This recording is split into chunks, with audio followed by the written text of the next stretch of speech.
Hello, আসসালামু আলাইকুম সবাইকে। সবাই কেমন আছেন? আশা করছি প্রত্যেকে ভালো আছেন। আজকে আবারও নতুন একটি ভিডিও নিয়ে আসলাম। আজকের ভিডিওতে আমি আলোচনা করব এসএসসি পরীক্ষা 2025 গুরুত্বপূর্ণ কিছু আপডেট তথ্য নিয়ে। আজকের ভিডিওটা মনোযোগ সহকারে দেখলে আশা করছি যারা 2025 সালে এসএসসি পরীক্ষার্থী রয়েছেন তারা অনেক বেশি উপকৃত হবেন আশা করছি।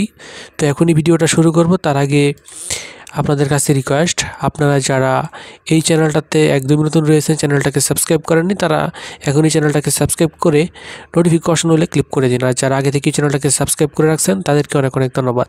তো চলুন আজকের ভিডিওর মূল আলোচনায় যাওয়া যাক। এসএসসি পরীক্ষা 2025 ইতিমধ্যে আপনাদের জন্য অনেকগুলো নিউজ এসেছে। তো সেই আপডেট তথ্যগুলি আজকের ভিডিওতে তুলে ধরবো।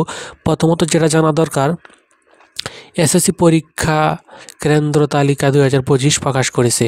2025 সালের এসএসসি পরীক্ষার কেন্দ্র তালিকা প্রকাশ করেছে। আপনি কোন কেন্দ্রে পরীক্ষা দেবেন সেটা কিন্তু অলরেডি প্রকাশ করা হয়ে গেছে। তো মেইন বিষয় হচ্ছে এসএসসি পরীক্ষার রুটিনটাও কিন্তু পরিবর্তন করেছে। তো আমরা এখনই বিস্তারিত জানবো। শিক্ষা মন্ত্রণালয় এসএসসি 2025 পরীক্ষার কেন্দ্র তালিকা প্রকাশ করেছে। প্রতিটি শিক্ষা বোর্ডে তাদের ওয়েবসাইটে এই তালিকা প্রকাশ করেছে। 10 এপ্রিল থেকে শুরু হবে এসএসসি পরীক্ষা। বাংলা প্রথম পত্র দিয়ে শুরু হবে পরীক্ষা। ধীরে ধীরে অন্যান্য বিষয়ে পরীক্ষা নেওয়া হবে। তো পরীক্ষার রুটিনটা কিন্তু পেছানো পিছিয়েছে আর কি, রুটিনটা নতুন করে দিয়েছে। সেই রুটিনটা অবশ্যই সবাই ভালো করে দেখে নেবেন। আর কেন্দ্র তালিকার বিষয়ে আমি যেটা বলবো, আচ্ছা আরেকটু আমি পরে আপনাদেরকে শোনাই।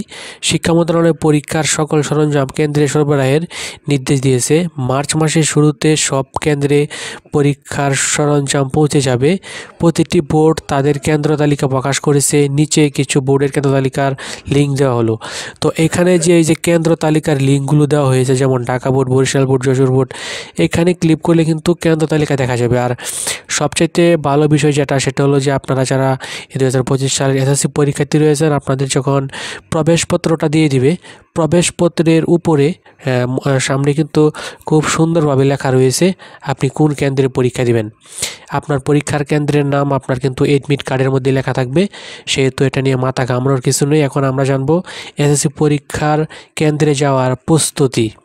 কেন্দ্রে যেতে কত সময় লাগবে, কিভাবে যাওয়া যায়, কত টাকা খরচ হবে, সহজে পৌঁছানোর উপায়, এই বিষয়গুলো অবশ্যই আমাদেরকে খেয়াল রাখতে হবে।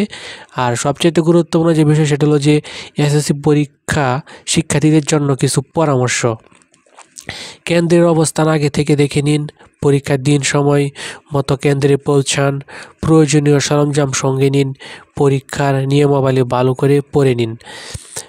এসএসসি পরীক্ষা পরীক্ষার্থীদের জন্য একটি গুরুত্বপূর্ণ মাইলফলক। সঠিক প্রস্তুতি এবং পরিকল্পনা নিয়ে ভালো ফলাফল করা সম্ভব। পরীক্ষার্থীদের উচিত পরীক্ষার সব তথ্য আগে থেকে জেনে রাখা। মনে রাখবেন, পরীক্ষার সময় মানসিক চাপ নেওয়া যাবে না। ঠান্ডা মাথায় পরীক্ষা দিলে সাফল্য আসবেই। সবাইকে শুভকামনা। তো আপনাদের সকলের জন্য শুভকামনা রইল। আশা করছি আপনারা বুঝতে পারছেন। অবশ্যই ঠান্ডা মাথায় পরীক্ষা দিবেন, হ্যাঁ, এবং সব কিছু আগে থেকে প্ল্যান করে রাখবেন। আশা করছি সকলের পরীক্ষায় ভালো হবে। তো আজকের ভিডিওটা আর বেশি বড় করব না, আজকের ভিডিওটা এখানে শেষ করছি। আজকের ভিডিওটি ভালো লাগলে অবশ্যই চ্যানেলটাকে সাবস্ক্রাইব করে দিবেন এবং ভিডিওটিতে লাইক দিয়ে আপনার বন্ধুদের কাছে শেয়ার করে দিতে পারেন। ধন্যবাদ সবাইকে।